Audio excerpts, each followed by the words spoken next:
Now, don't you just hate it? You go to the supermarket, it never seems to be that you have what you're looking for. A survey by the infield marketing agency, the Bailey Group, has found that 1 in 4 supermarkets nationwide is consistently out of stock of staple groceries. Apparently, though, the answer is not as straightforward as just restocking the shelves. Now, to tell us more on this, indeed, and what the supermarkets are trying to do to fix the problem, we're joined in the studio by Chief Executive of the Bailey Group, Stewart Bailey. Stewart, good of you to come in. There seems to be some interesting disparity going on here. We've got reports out today saying, on one hand, it's a case that the supermarkets just don't want to hold excess stock in the back room. Alongside that, you've got the claim that it just may not be available at all. It may just be out the back. I mean, which is true? Is it the fact that staff aren't doing their jobs properly, or that actually the retailers are saying, no, we've budgeted to have this much in the store and that's all we need? I wish it was that simple. It's not quite as clean cut as that. It's depending on what's selling at what time throughout the day and the week, and then having the right staff there to execute what we want to get on the shelf. The right staff or not enough staff? The right stuff, I'd suggest. So you find that it's the things that you want to buy, whether that's nappies or soft drink or certain things that are very parochial to people in terms of brand. They're the things that we seem to be not able to get at the time that we want to. Now, the role of the retail manager, we know, I mean, anecdotally, these are 30-something employees who are under a lot of pressure to perform. Clearly, they have to deliver in their role.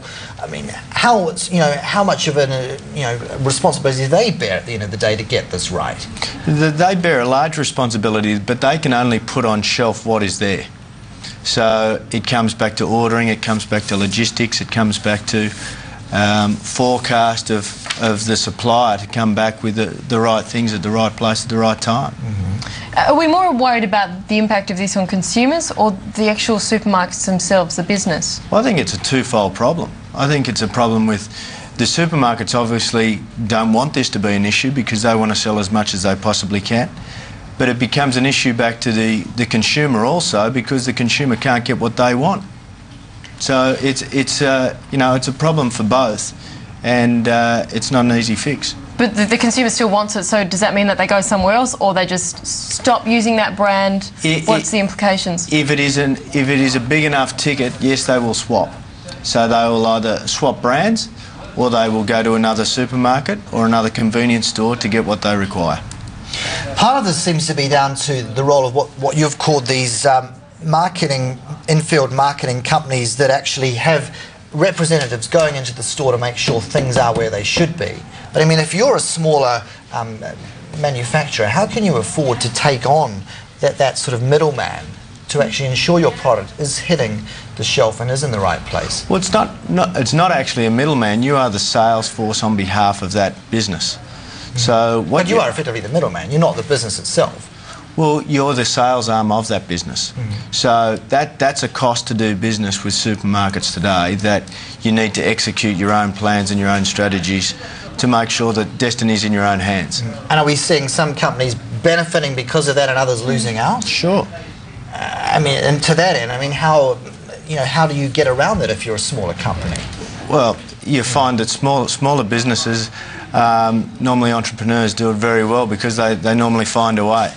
So, they have a field force out there and they make sure that they get their pound of flesh at store level. How much are those sorts of people used? Like when you go into a supermarket and walk down one particular aisle, how much of it is placed by these sorts of sales force guys? Because I would have always assumed, I'm probably a bit naive on this, I assumed that the supermarkets and themselves and perhaps the managers of the supermarket, each one sort of decides where everything goes, but that's not the case at all. Well, it is the case. I think the supermarkets do a fantastic job in regards to executing their strategies at store level. But a lot of suppliers don't want to leave destiny in somebody else's hands, so they want to make sure that their product's in the right place at the right time, so that they're not running out of stock.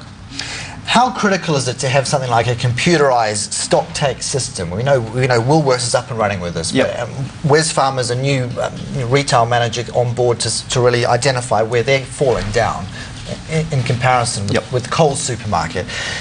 Really, at the end of the day, is it so much about the computer system, or is it simply about staff in the shop doing their job and getting stuff from the top down onto the shelf? I'm not 100% with the computer system, but I do know that there is manual input required, and there still is some human intervention. So there still is out of stocks out at store level. So if it is working. But do you see this as one of the reasons for the gap opening up between Coles and Woolies in market share? You say people can't find a stock, they perhaps go somewhere else and find it there. Is it that big a problem for these supermarkets, and particularly for Coles, if they don't have these computer systems? I don't think it's a Coles or a Woolworths or an IGA issue. It's an industry issue. It's a global issue that people can't get what they want when they want it. And you're saying globally it could be costing the industry $100 billion. Yep. I mean, where do you get that figure from, and how much of it is it costing us here in Australia? Well, Australia, you look at it globally. If you extrapolate out the data that we have, it suggests that it's in excess of $100 billion. But further to that, it's very hard to decipher what the actual number is, because that's just the data that we have. So, what about all of the people that have actually swapped brands and done all of those type of issues that we haven't surveyed them?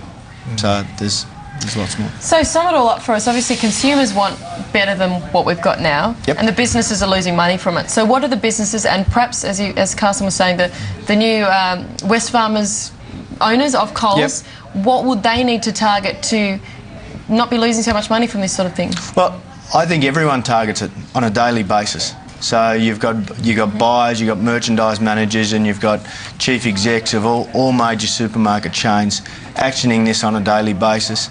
And then back to the big suppliers. The big suppliers are actioning this on a daily basis as well. So it's a thing that's been around for 100 years to date. I think we've come ahead leaps and bounds, but we've still got a ways to go to fix the issue. Stewart, thanks so much for coming in. No problem. Appreciate your insights. Stewart Bailey there.